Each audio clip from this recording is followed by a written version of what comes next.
Okay, hi, this is Jim Day from IFC India, and it's a great pleasure to be here on this session to share with you about fundraising and the challenges of the fundraising industry for nonprofits in India. So I'm going to take you through fundraising really from basics in India and why the Indian environment has not yet developed to a full potential that can be used within the environment. You may be aware that India at one point of time was considered a third world nation. So between 1960, when fundraising began to see an international movement, until the early 2000s, India remained among the third world nations. That naturally meant that there was a lot of foundations who were bringing in resources to the Indian environment to improve quality of services in different manners. This in turn led to a lot of foundations being developed, a lot of ideologies being developed, and a lot of movements being developed. However, almost 99% of funding came in from international sources.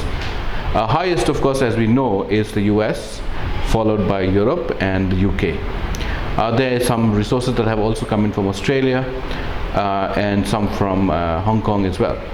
But primarily we can safely assume that it is Europe and the US which have been the highest funding countries into India.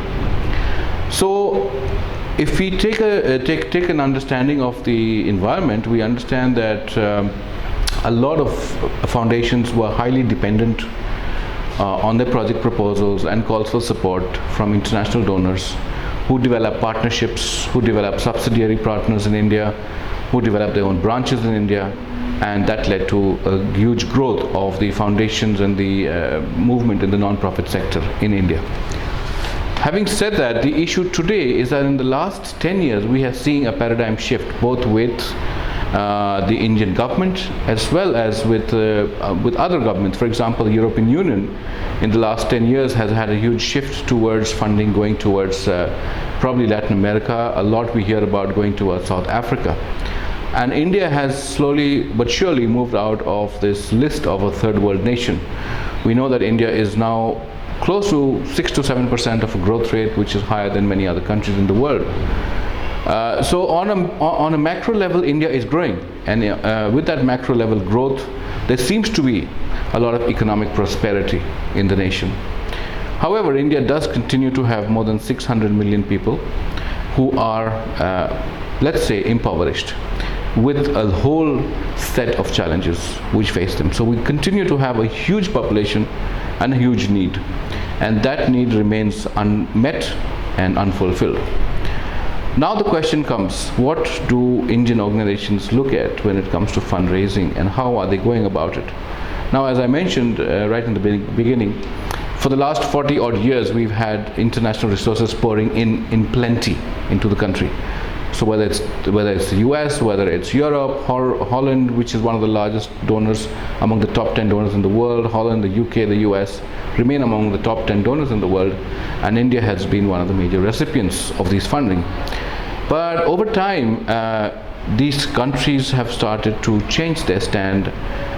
There's huge competition among Indian NGOs, with more than 3 million foundations in this country registered with the government. So you can imagine the kind of competition that exists for bringing in funds and fulfilling objectives.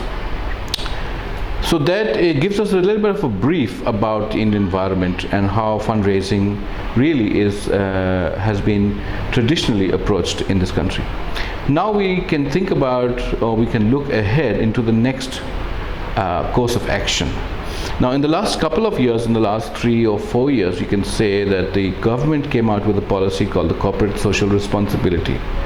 So the corporate social responsibility basically meant that the government stipulated large companies to put aside 2% of their funding, of their resources after taxes and from net profits towards social causes in the not-profit sector.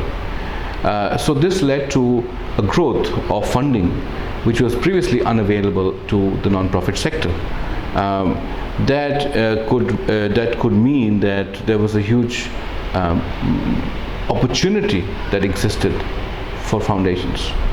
However, we also know that corporates were quick to respond. Corporates have their own needs, corporates have their own demands, and generally corporates have been a little shy of working with foundations, maybe because they feel that the quality is subsidized, the quality is substandard, or maybe corporates can do a better job. Many corporates have set up their own foundations in India to try and reach the masses, their services to the masses by themselves. So this challenge is something new which has developed over the last 2 or 3 years, and we are seeing a huge movement of funding. Maybe 60 to 70% of the funding has moved towards their own foundations, towards their own activities, or towards supporting government activities, which could range from various government programs in the country. So when we look at the resources available, certainly there seems to be a decline vis-a-vis the number of foundations who are trying to get those fundings. The second aspect, of course, when we look at other sources of funding, does require investment. And one of the very core issues with Indian foundations, because they have not stepped into the world of fundraising, have not understood that fundraising is a part of management and has a need of investment. So people, leaders have not put aside money for fundraising, and they don't realize that there is a necessity of fundraising, and there's a necessity that is associated with fundraising in the costs. This, of course, is a challenge, because for many organizations who are getting their international funding from their donors do not create budgets for fundraising, or do not provide them budgets for fundraising. So yes, there is a catch-22 situation for many organizations. However, there are large organizations in India who are able to develop a surplus of funding, surplus of resources at the end of the financial year, and there is possibilities for them to look at developing a larger sustainable model of fundraising within the country. However, the challenge remains that many of them have not understood the concepts that fundraising could be applied within the country through different modes and mediums. At IFC, we have a challenge that is, first of all, we have a huge potential for reaching a lot of clients, and we have a huge, there is a demand, because many organizations are looking for funds naturally. However, they also have a challenge is that they don't have resources to pay for services, and this is a bit of a challenge for us as well, because when we look at taking on a client, obviously we have expenses to be met, and that cannot be absorbed by IFC and needs to be looked at from the client's perspective. So yes, there's a lot of work to be done. We need to be able to reach out to foundations. We need to be able to communicate to them in a better manner, and be able to get more clients to understand that fundraising is an initial investment which can then slowly but surely begin to create sustainability on a long-term basis. So that's a bit of news from my side, from India, and I hope that we have opportunities to look at more and more knowledge in this environment of India, where we are so heterogeneous in our regions, in our languages, in our backgrounds, that we have a lot of ground to cover, a lot of areas that need to be looked into, but still there's a huge potential for growth. Thank you so much. Bye-bye.